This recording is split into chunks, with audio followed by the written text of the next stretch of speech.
Salut tout le monde. Alors, petite vidéo aujourd'hui, vous parler d'un sujet qui me tient à cœur. Donc, la deuxième vidéo sur ce que je peux vivre autour des clichés du handicap. Et aujourd'hui, je voulais vous parler de quelque chose voilà, que je vis très régulièrement, qui n'est pas méchant, que je ne vis pas spontanément très mal, mais qui est la surprotection autour de mon handicap. Euh, j'ai encore un exemple très très concret. Ce week-end, avec des amis et l'un de mes amis a passé son week-end à faire attention à mes moindres gestes et mes moindres faits.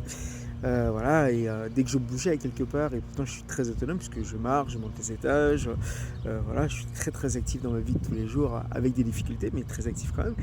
Et bien, à un moment donné, par exemple, j'ai dû descendre un étage pour aller aux toilettes et remonter, et il a fallu qu'il me suive absolument partout, qu'il fasse très attention à tous mes mouvements. Et c'est quelque chose qui a tendance à m'insupporter, puisque comme handiactif, euh, et ben, j'ai tendance à être très autonome, et quand j'ai besoin d'aide, et bien, je demande de l'aide tout simplement. Je n'attends pas que les gens viennent spontanément vers moi pour m'offrir leur aide. Même chose quand je suis dans la rue d'ailleurs, si j'ai besoin d'aide, je le demande, et j'accepte aussi l'aide volontiers quand elle est spontanée. Mais voilà, je j'attends pas que les gens coupent la circulation pour que je puisse traverser un passage clouté dans la rue, ou appellent le GIGN à chaque fois que j'ai un petit pépin. Enfin, voilà, c'est aussi simple que ça. Et ce week-end, j'ai encore eu ce sentiment. Alors, il est régulier, et en règle générale, il vient de la part des gens qui ne me connaissent pas, ou me connaissent mal, ou pas assez.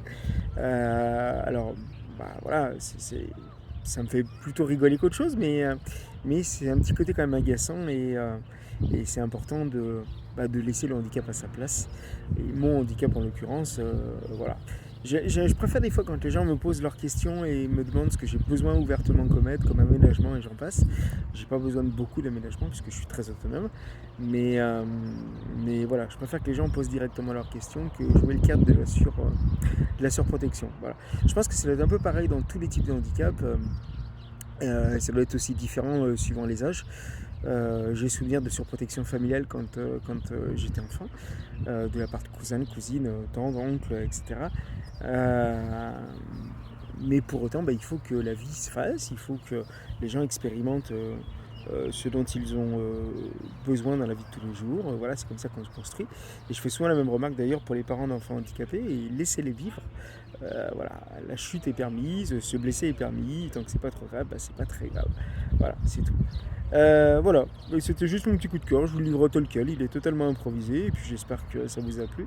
N'hésitez pas à commenter. Salut, salut!